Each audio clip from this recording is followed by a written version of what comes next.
माँ जल्दी करो, 9 कन्याएं आती ही होंगी। मैंने आटे की थाली तैयार कर ली है, तुम बस जल्दी से भोग बनाकर लेती आओ।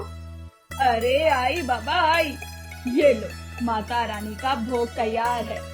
ऐसा कहकर सुप्रिया की माँ पूड़ी, चने और खीर वहीं रख देती है। सुप्रिया ने माता रानी के मंदिर को बहुत ही खूबसूरती से सजाया था। चारों तरफ लाइटें और माता रानी की मूर्ति फूलों से सुशोभित थी। सुप्रिया भोग की चीजों को एक थाली में सुंदर से सजाकर माता रानी को अर्पित करती है। माँ, हमने बड़े ही प्यार से आपके लिए ये भोग बनाया है, इसे स्वीकार करो माँ। ऐसा कहकर सुप्रिया भोग की थाल माता रानी के पास रख देती है कि तभी पीछे से एक छोटी सी बच्ची आवाज देते हुए कहती है, दीदी क्या 9 कन्या भोजन यहीं पर करवाया जा रहा है? सुप्रिया पीछे मुड़कर देखती है तो एक छोटी सी बच्ची लाल रंग के लहंगे में सिर पर चुनरी ओढ़े खड़ी थी, मानो स्वयं माता रानी का कोई स्वरूप हो। आओ बेटा अंदर आओ। सुप्रिया के कहने पर वो बच्ची घर के अंदर आती है कि तभी सुप्रिया की माँ जोर से चिल्ला उठती है, अरे अरे ये क्या किया, पूरा घर गंदा कर दिया। उस छोटी बच्ची के पैरों में आलता लगा हुआ था, जिसके कारण उसके नन्हे पैरों के निशान पूरे घर में पड़ जाते हैं। माँ ऐसा क्यों कह रही हो? ऐसा समझो कि आज नवरात्रि के दिन इस बच्ची के रूप में स्वयं माता रानी के चरणों के निशान हमारे गरीब खाने पर पड़े हैं। इतनी मुश्किल से मैंने जल्दी जल्दी सारा घर साफ किया और ऊपर से तुम मुझे ही सुना रही हो। ऐसा कहकर बड़बड़ाते हुए सुप्रिया की माँ रसोई घर में चली जाती है। कुछ देर के बाद सभी कन्याएं कन्या भोजन के लिए उनके घर आ जाती हैं। अरे सुनो, सभी कन्याओं को लेकर आ गई ना, कोई रह तो नहीं गया? जी दीदी, जैसा आपने कहा था मैं 9 लड़कियों को अपने साथ कन्या भोजन के लिए लेकर आई हूँ। इसके बाद सुप्रिया कन्याओं की गिनती करने लगती है। 1, 2, 3, अरे तुम लोग तो पूरे 8 हो, और कौन रह गया? मैंने तो सभी को बुलाया था, पता नहीं फिर कौन रह गया। तभी सुप्रिया की नजर उस छोटी बच्ची पर पड़ती है जो सबसे पहले उसके घर आई थी। अच्छा कोई बात नहीं, इस छोटी बच्ची को मिलाकर कुल 9 कन्याएं हो गई हैं। चलो चलो अब सब जल्दी से बैठ जाओ, माता रानी की आरती करते हैं। इसके बाद सभी मिलकर माता रानी की आरती करते हैं। जय अम्बे गौरी मैया, जय श्यामा गौरी। पूजा समाप्त कर प्रिया सभी कन्याओं को भोजन के लिए बैठाती है। दीदी मुझे एक पूरी और देना। हाँ जरूर, ये लो पूड़ियाँ, और किसी को कुछ चाहिए क्या? ये तभी सुप्रिया की माँ फुसफुसाते हुए सुप्रिया से कहती है, अरे बच्ची ही तो है, और कितना खिलाओगी, वैसे भी अब एक ही पूरी बची है। माँ कन्या पूजन के दिन कन्याओं को भरपेट भोजन करवाना चाहिए, आपने खाना कम क्यों बनाया? अरे मुझे क्या पता था कि हमारे घर आने वाली कन्याएं इतना भोजन करेगी। कि तभी वो छोटी बच्ची आवाज लगाती है, दीदी एक पूरी और मिलेगी, मेरा पेट अब तक नहीं भरा। हाँ जरूर, मैं अभी लाई। ऐसा कहकर सुप्रिया रसोई घर में जाती है और वो आखिरी बची हुई पूरी भी उस छोटी बच्ची को दे देती है। ये लो बेटा, पेट भर कर खाओ। थोड़ी देर बाद वो बच्ची फिर से एक पूरी मांगती है। सुप्रिया की माँ कहती है, बेटा वो अब तो पूरी खत्म हो गई है, अब तुम लोग भी उठ जाओ, ठीक है? कि तभी सुप्रिया बीच में टोकती हुई कहती है, अरे नहीं नहीं, तुम लोग रुको, मैं अभी लाई पूरी। ऐसा कहकर सुप्रिया रसोई घर में पूरी बनाने के लिए जाती है कि तभी उसकी आंखें फटी की फटी रह जाती है। पूरी की टोकरी पूरियों से भरी हुई थी। अरे अभी तो मैंने इस टोकरी से बची हुई आखिरी पूरी भी उस छोटी बच्ची को दे दी थी, फिर यहाँ इतनी सारी पूरियाँ कैसे आ गई? समझ गई, ये सब माता रानी का चमत्कार है। तुम्हारी जय हो मैया, जय हो। इसके बाद सुप्रिया जल्दी जल्दी 9 कन्याओं को पेट भर के भोजन करवाती है और फिर उन्हें दक्षिणा देकर विदा करती है। आपने कुछ देखा? क्या?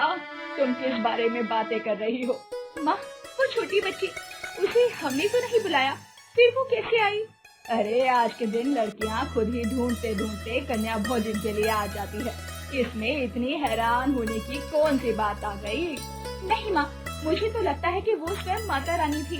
एक तो उसका यूँ आना, फिर वो पैरों के निशान, और इसके बाद पूरियों का यूँ अपने आप बढ़ जाना। क्योंकि उसने पैरों में आलता लगाया हुआ था, इसीलिए निशान पड़े पैरों के, समझी क्या तुम भी? अगर इस तरह भगवान लोगों के घर आने लगे फिर तो हो गया। लेकिन माँ वो सुप्रिया की माँ उसकी बातों को नजरअंदाज करती हुई वहाँ से चली जाती है। नवरात्रि के मेले के लिए सुप्रिया की माँ अपनी बहन के घर जा रही थी। बेटा अपना ख्याल रखना, मैं मेले के बाद चली आऊंगी। तुम्हें कहा था चलो तो तुम मानी नहीं, अब रहो अकेले। माँ अगर मैं चली गई तो शाम को माता रानी की आरती कौन करेगा? तुम ही जाओ। तू और तेरी माता रानी। इसके बाद सुप्रिया शाम की आरती के लिए घर का सारा काम जल्दी जल्दी निपटाने लगती है और इसी हड़बड़ी में उसका पैर फिसल जाता है और वो बहुत तेज जमीन पर गिर जाती है। आई आई मर गई मैं तो। ज्यादा जोर से फिसलने के कारण सुप्रिया के पैर में बहुत तेज चोट लगी थी, इतनी कि उससे उठा भी नहीं जा रहा था। बड़ी मुश्किल से जैसे तैसे वो जमीन से उठकर बिस्तर पर बैठती है। हे माँ, ये क्या हो गया? अब मैं आपकी आरती कैसे करूँगी? बहुत दर्द हो रहा है, मुझसे तो उठा भी नहीं जा रहा। फिर भी जैसे तैसे अपने आप को संभालते हुए सुप्रिया माता रानी की आरती करती है कि तभी दरवाजे पर खटखटाने की आवाज आती है। अभी आई। वो लड़खड़ाते हुए दरवाजा खोलती है। दरवाजे पर एक अनजान औरत खड़ी थी। बेटी, मैं तुम्हारे पड़ोस में रहती हूँ। इस घर से चिल्लाने की आवाज सुनाई दी तो दौड़ी आई। जी चाची, वो दरअसल मैं बहुत जोरों से गिर गई थी, पैरों में बहुत चोट आई है और माँ भी घर पर नहीं है। हे माता रानी, फिर तो तुम्हें मेरी जरूरत है। देखो तो कहाँ चोट आई है। इसके बाद वो सुप्रिया को बिस्तर पर बैठा देती है और उसके पैरों की मालिश करने लगती है। अरे नहीं नहीं चाची, आप मेरे लिए इतनी तकलीफ क्यों ले रही हैं? आपके घर वाले आपको ढूंढ रहे होंगे। अरे नहीं नहीं, मेरे परिवार के लोग अभी यहाँ नहीं है, मैं अकेले ही हूँ। तुम चिंता मत करो, तुम्हारे ठीक होने तक मैं तुम्हारे साथ ही हूँ। इसके बाद वो अजनबी औरत सुप्रिया की बहुत अच्छे से देखभाल करने लगी, यहाँ तक कि वो घर का झाड़ू पोछा और बर्तन तक कर दिया करती। चाची, मुझे बिल्कुल अच्छा नहीं लग रहा। आप मेरे घर में यूँ इतना काम कर रही हैं और मेरी देखभाल भी कर रही हैं। अरे पगली, इतने दिनों तुमने मेरी सेवा की, आज मुझे भी मौका दो तुम्हारी देखभाल करने का। जी, मैं कुछ समझी नहीं। अरे अभी तुम कुछ मत सोचो और समझो भी मत, बस अपनी सेहत का ध्यान रखो और माँ के आने से पहले ठीक हो जाओ, समझी? इतनी देखभाल से जल्दी ही सुप्रिया का पैर ठीक हो जाता है।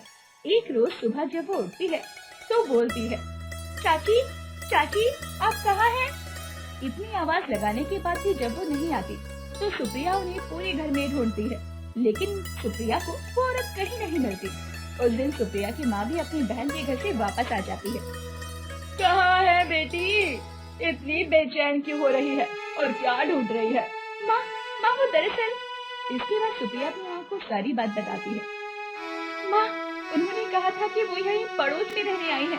तुम एक बार उनके घर जाकर देख आओ ना। अरे ठीक है, मैं पड़ोस में देख कर आती हूँ। इसके बाद वो पड़ोस में सभी से पूछताछ करती है, लेकिन वहाँ उन दिनों कोई औरत रहने नहीं आई थी। वो वापस आकर सारी बात सुप्रिया को बताती है। माँ, मैंने कहा था ना, वो बच्ची जो उस दिन हमारे घर कन्या भोजन पर आई थी, वो स्वयं माता रानी थी। मुझे कष्ट में देखकर वो मेरी मदद करने आई थी। माँ, वो स्वयं माता रानी थी। तू सही कह रही है और मैं मूर्ख माता रानी को पहचान ही नहीं पाई। ये तो बस विश्वास की बात है माँ।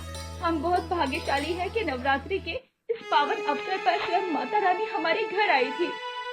इसके बाद दोनों माँ बेटी माता रानी की मूर्ति के पास बैठकर जोर जोर से माता रानी के जयकारे लगाने शुरू कर देती हैं। जय माता दी, जय माता दी।